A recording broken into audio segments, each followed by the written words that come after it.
IPOB leader Nnamdi Kanu would be released unconditionally according to the directives of the UN if he abides by the rules and conditions of the federal government.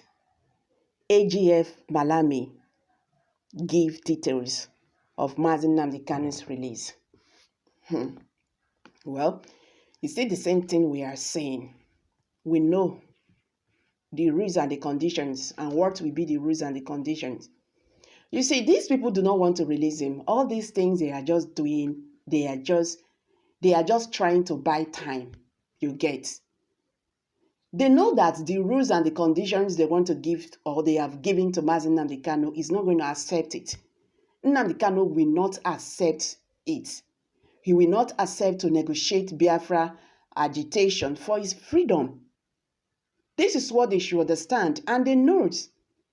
So the Nigerian government have made up their mind not to release him. That is just the gospel truth. And they are taking it as if the government and Nnamdi Kanu have AGF Malami and President Muhammadu Buhari have a personal issues, personal grudges against the IPOB leader. If not, I see no reason why they are still dragging this. What is going to be the conditions and the rules? Drop the agitations for Biafra. Well, you will be free. Disengage your militant, your ESN militant.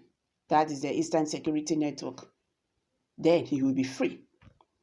Don't you ever, mention anything about agitations in the country. No wahala, you don't free be that.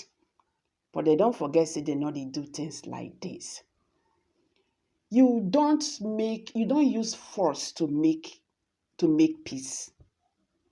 You make peace with love. That is how it's supposed to be. Release this man first.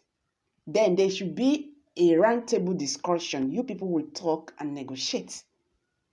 If you bring this one now, this your condition that you want to give to him now, you know he's not going to accept it because he wants to buy this condition for his release. And they will never accept it. So that means the federal government is not released to release Mazi Nnamdi Kanu still. That is it.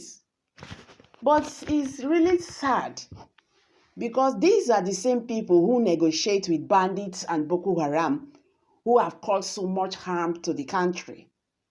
These are the same people who pay compensation to those people who have caused harm to Nigerians.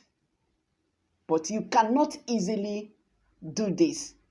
Some Nigerians who have reacted here are saying because Mazi Nnamdi Kanu is an Igbo man, that is why he's being treated like that.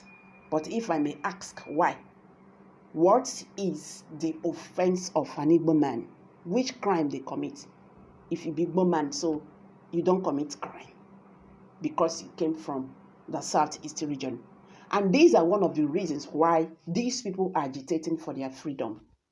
Make we talk the truth.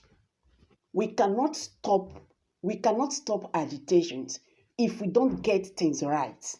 We cannot stop agitations in the Southeast if we cannot get things correctly. Recall that an international working group has declared the arrest of Nnamdi Kanu, the leader of the indigenous people of Biafra, IPOB, as unlawful and an infringement on its international human rights.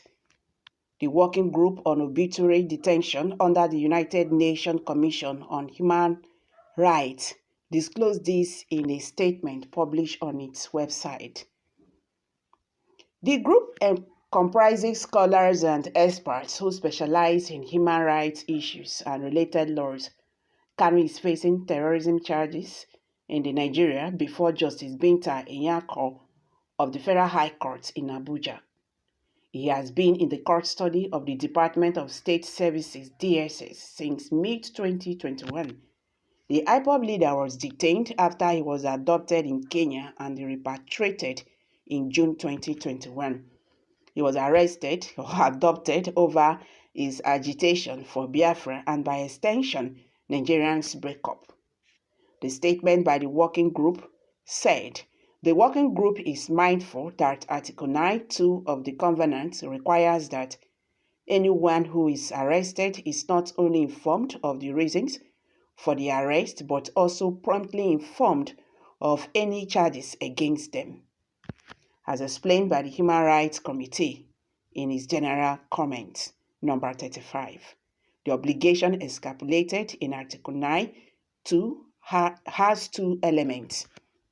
Information about the reasons for the arrest must be provided immediately upon arrest, and there must be prompt information about the charges provided thereafter.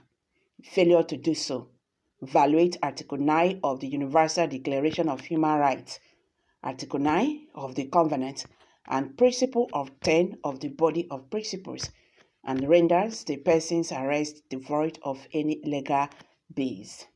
Consequently, Mr. Kaun's arrest without an arrest warrant and with no explanation as to the reasons for his arrest violated his rights under Article 9 of the Universal Declaration of Human Rights, Article 9 of the Covenants and Principles 2, 4, 10, and 36, 2 of the Body of Principles, it said. Bruce Fehm, the American lawyer of IPOB leader, had petitioned the group over the alleged gross violation of his client's rights. The UN group in its report also described Kaun's repatriation from Kenya in June 2021 as illegal, unlawful, or constitutional extradition. It read on 30 December 2021, the working group transmitted the allegations from the source to the government of Nigeria and Kenya under its regular communications procedure. So this is the reason why they asked Nigerian government to release Mazi Nnamdi Kanu unconditionally and pay him compensation. You can see they also indicted Kenya government. So all these ones when President Muhammadu Buhari and AGF Malami they do make them know say this thing it gets repercussion or consequences if they refuse to release him as directed. I'm dropping it here. Kindly share your thoughts below the comment section. Thank you very much.